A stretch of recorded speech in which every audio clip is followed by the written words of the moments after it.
Good morning, good afternoon, or good evening to you, wherever you may be. This is By Hook or By Needles. My name is Sam, and today we are going to be doing something called the shallow single crochet. Now, the shallow single crochet, or in England they would call it the shallow D double crochet, because that's the difference in stitch terminology. It doesn't look like it is. I believe it's the waistcoat stitch. Okay, so in the US in particular, I don't know whether the UK also call it the waistcoat stitch, but it is the waistcoat stitch in my opinion. That's what it looks like. So what we have here, again, we have our chain. It's any number of stitches once again, so there's no, it has to be even or odd or whatever. It's just a multiple of any number of stitches you like. You do a chain one, and then you single crochet into the back bump of every chain. The plus sign is the symbol we use for a single crochet. So when we get to the end, we do a chain one, and then we have this rather unusual T shape. Now that's to indicate that it's not going into the top of the stitch. If they were going to indicate that this stitch was going into the top of that stitch, it would just be a straight line to meet the top of the previous row's stitch. It's not. There's a little curve, a little kink to the line, and that's to tell us that it goes in between the vertical bars or the vertical stitch of the mark of the stitch below. It goes in between, our hook goes in between there when we're creating the shallow single crochet. Okay, and then we just do that all the way across, and then we would do another chain, and we do it all the way across again. It's once again, it's a one row repeat after the initial chain, doing the initial chain stitches. You're just working into the vertical bars, and I will show you what I mean when we get to them, of the stitch below. It's a much denser stitch than the normal single crochet, which can be good for various things. So it possibly will be also a lot stiffer than the normal single crochet, but we will see. Okay, I need to pause as I change camera angles.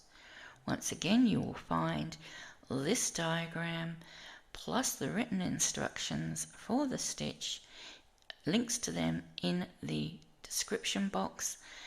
There will be two links. One link will take you to my YouTube posts tab, which will have the stitch listed there, the picture and the written instructions. Another link will take you to my YouTube, my Facebook page, and I will also be posting them there for you. So you have two ways of getting hold of it, you know, if you're out and about, so you don't have to keep going back to, you know, watch the video to, you know, to know how to do the stitch. Okay, so changing cameras. Back in a second. Hi, my name is Maggie, and my mummy says you need to hit that like and subscribe button because of this YouTubey something or others, something something important. Anyway, thank you. Bye. So here we are. Once again, I'm using Bendigo Woolen Mills 100% merino yarn. I've switched from using acrylic in my samples to the merino yarn, the wool because I just think it gives better stitch definition, and that helps, I hope, aid your understanding of how to create the stitches. I'm trying to make the process as easy as possible as I can for those who are learning these stitches for the first time. Okay, so, and I will try to remember to do the right number of stitches this time. 1, 2, 3, 4, 5, 6, 7, 8, 9, 10, 11, 12, 13, 14, 15. Okay, that's all I'm going to do is 15, and we're going to do 1 chain, and then we're going to go into the second back bump from our hook. That's counted. We don't count that one, so that's 1 and 2, and we're going to do just a simple normal single crochet. And that's just simply just going into that back bump, pulling up a loop, and then grabbing another loop and pulling through both.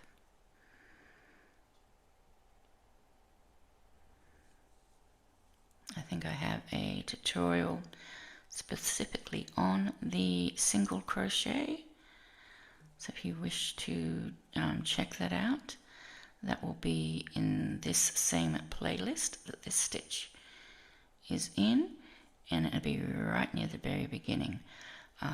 On my playlists, they run, I try to run them from easiest to most difficult with the learning stitches, with the basic stitches. After that, I'm just doing random different sort of stitches. So this is one of those random ones. So if you're not clear on how to do the single crochet, you just need to go into your back bump, pull up a loop, pull through 2, into the back bump, pull up a loop, pull through 2.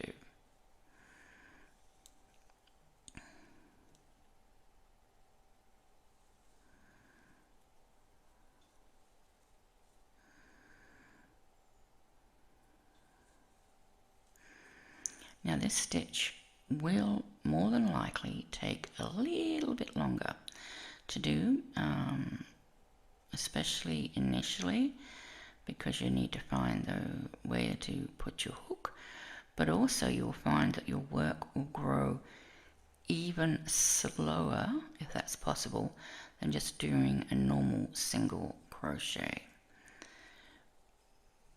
But that, and this will look like a knit stitch when, like a knitter's knit stitch from the front when you've done this. Okay, into the last stitch. Okay, and then we do a chain 1 and we turn. So where it wants us to go is, I'm going to just zoom in a little bit. Which way do I go? Hang on. That way to zoom in, and I'm hoping it will focus. Yes. Okay. Can you see these 2 loops? There's 1 loop there and 1 loop there, or 2 horizontal lines. We are going to go, where's my hook? In between there, underneath them. That is the spot we're going into. Okay. Equally, you can see there are 2 vertical lines, one here and one over here, and we're going in between. But probably the easiest way to locate that section is at the top here. You have 2 vertical lines, 1 and 2. If you can see those, yep. 1 and 2. Grab your hook and you go underneath them in the middle. Just go right between them, underneath, and that will put you between the 2 sides of the stitch, and that is where we need to go for this stitch. Okay, let's turn our work. So we're just going to go with our hook in between, pull up a loop, single crochet. Can you see how that makes a little V there now? Almost one side, second side. So we go to the next one. There's our 2 horizontals. We're going to go underneath the 2 horizontals into the stitch, pull up a loop, and do that. And see, again, that helps us find the space to go into. I think a lot of people find this stitch can be a little bit daunting, the waistcoat stitch, because they're told to go into the V of the previous, single crochet, and that's not always easy to see until you've actually put the single crochet into the stitch. Whereas if you do it this way, by looking at your horizontal 1, 2 bar, and then going under that into the stitch, that is going to make it a bit easier. And I've done that wrong because I've grabbed the yarn the wrong way. My bad. I grabbed it the wrong way. So that makes a difference. So going into the stitch. So if you're normally an amigurumi person who goes over like that to pull it through, you're going to really struggle with the stitch. You need to go over that way to pull it through, because it will make a difference to the way the stitch looks. Can you see the little V's now at the front? You can see it does look like a knit stitch. So I'm just going to, back out a little bit. So we are going into the stitch below those 2 horizontal bars, picking up a stitch and pulling through. There's our 2 horizontal bars, into the stitch, pulling up and making a single crochet. And like I say, I think this is an easier way to find that spot than looking for the V of the previous row, especially initially when you're just first starting out. After a while it does just become instinct as to where to put the hook, but like with everything, a little bit of practice helps. There's our 2 horizontals, in we go. Oops, I did it the wrong way. You don't want to go, grabbing the yarn and pulling it under like that.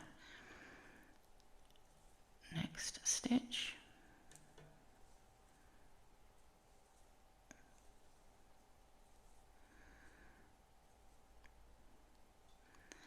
Like I say, this will produce a very dense stitch, and cat hair again. I'm doing this looking through the camera, so that's why I'm not, I got hold of it, but it didn't move. Oh dear, let me do it off camera. Dearie me, come on. What is that hair doing? It does not want to budge. Dear. Okay, I'm just going to give it a haircut instead. At first you don't succeed. Fail and fluff it. Great motto. Fail and fluff it. Fluff it meaning do your best. Okay. in not fluff it and then F it. I wouldn't say that. No. Fluff it, as in fudge it, as in make it work. Okay. Into the stitch below those two horizontal lines. Pick up a, nope, I slipped out and went in between. But you can see, you can tell immediately if you go into the wrong section, because it's got to be a nice sort of tight fit. And into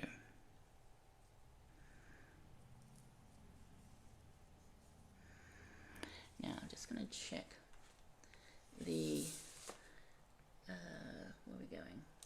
Just going to check the pattern again, the graph, because I just want to check the end.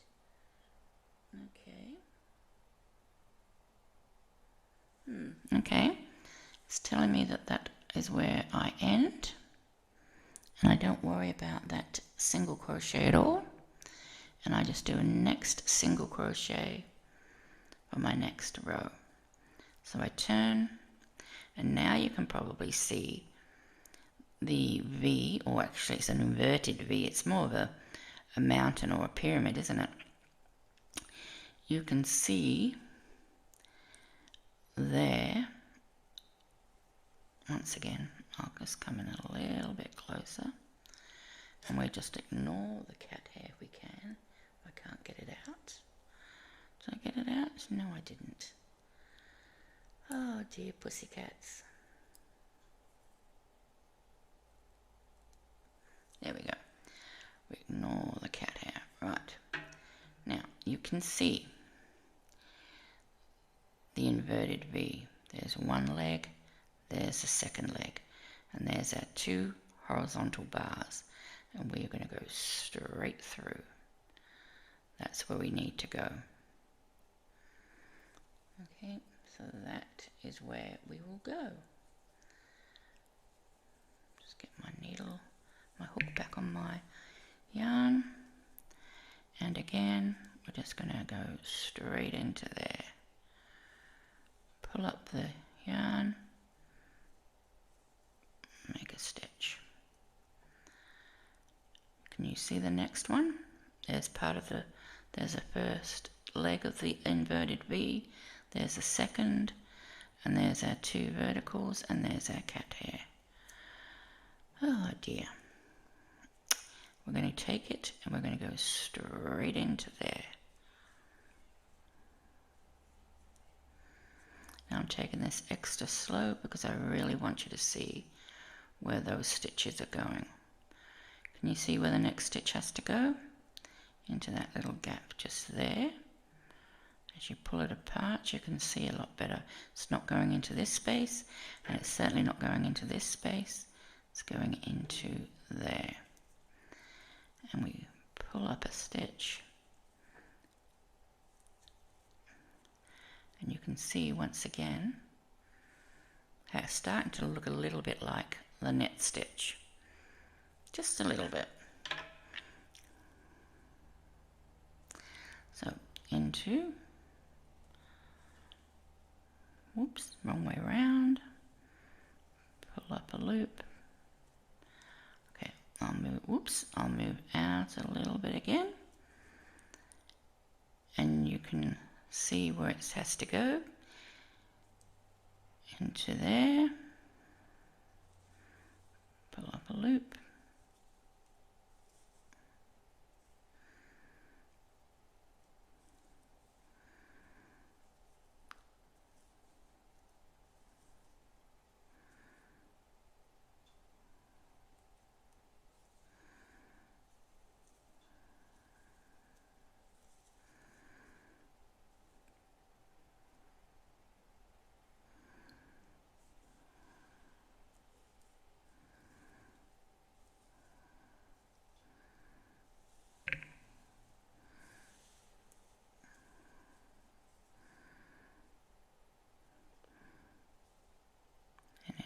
Whoops, get in there, hope you're going to find this space easily. You know, I think it's fairly obvious because it's not that big gap. It's not that big gap. It's that darkened area that you can see in the middle of the stitch. We take our hook and it goes right in there. No, we go that way. Trying to remember which way is the right way because I do a bit of amigurumi. Okay, and into the next stitch. So this will be my third row, I think. And it's a fairly straightforward stitch. It's just a matter of making sure you get into the right section. And you know, maybe if you're practicing, it might be worthwhile using a bigger hook than you need initially for the yarn you are going to use, just so that you can perhaps see the spaces and everything a little bit easier. So you can see the V's. Let's have a look at the other side. That seems to be like I'm losing a stitch on this side, but it definitely says not to go into that loop. So let's just check my count. 2, 4, 6, 8, 10, 12. Right, so we started off with 15, didn't we? I'm just going to check my count. 2, because that's 1. It's 2, 4, 6, 8, 10, 12, 14. I have lost one.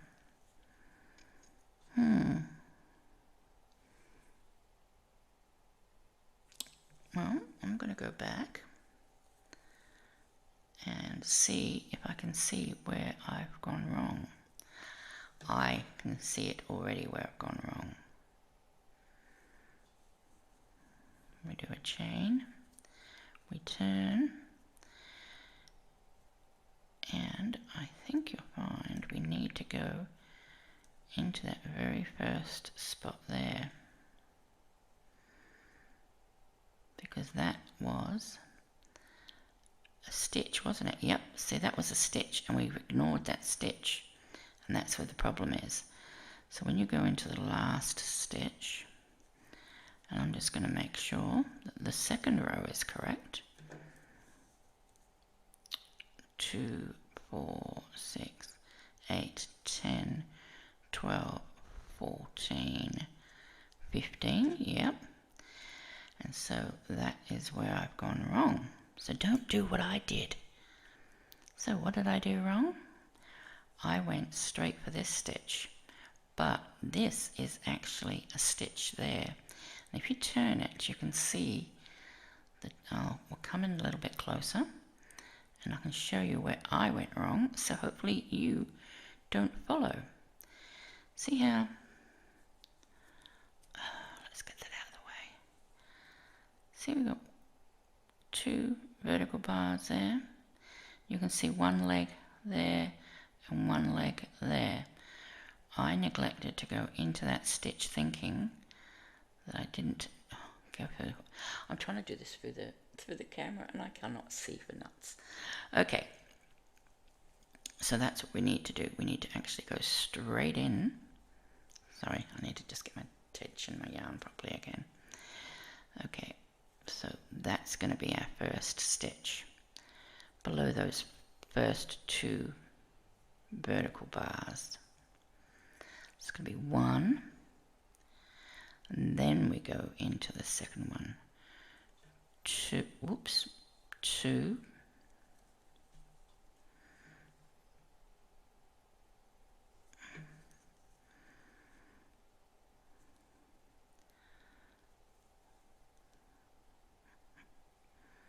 I felt myself slip then.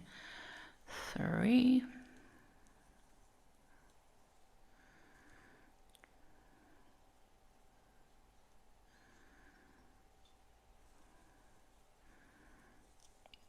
4, 5,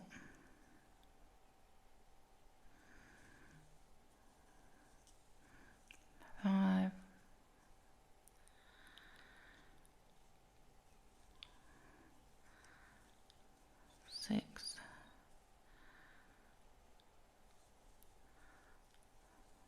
7, halfway there,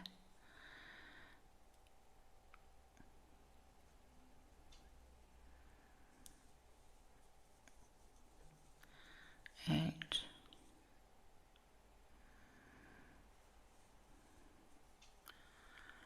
9,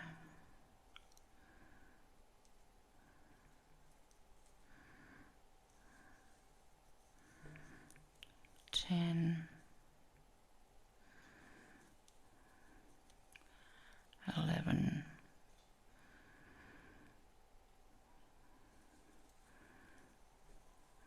12,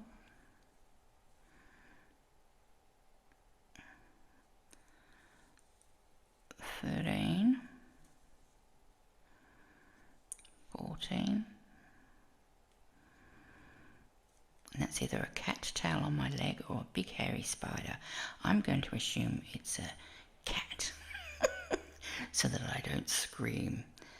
Don't you hate that when you feel something on your leg and you think, ooh, that could be anything? Okay, that's 14, and then 15 is right there. That's our 15th. Okay, so I've made a mistake, I've corrected the mistake and shown you how to check and correct it. So we've got 2, 4, 6, 8, 10, 12, 14, 15. And yeah, it makes a very dense, very little give in it. So if you want something that's not going to stretch much, this is a stitch for you. So this would be really good, I guess, for grocery bags, you know, shopping bags, or even just bags in general, would be quite ideal. I'm going to work on a larger swatch. I won't bother coming back to show you, but I will. There will be a picture of it with the graph and with the written instructions in the Facebook group or on the YouTube posts page underneath my channel. Okay, the shallow single crochet, or as it's known in the UK, the shallow double crochet, or the waistcoat stitch. I'm sure it's a waistcoat stitch. It feels like the waistcoat stitch. Anyway, there you go. Thanks for watching. Please don't forget to like and subscribe if you're not already, and we'll see you next time. Bye for now.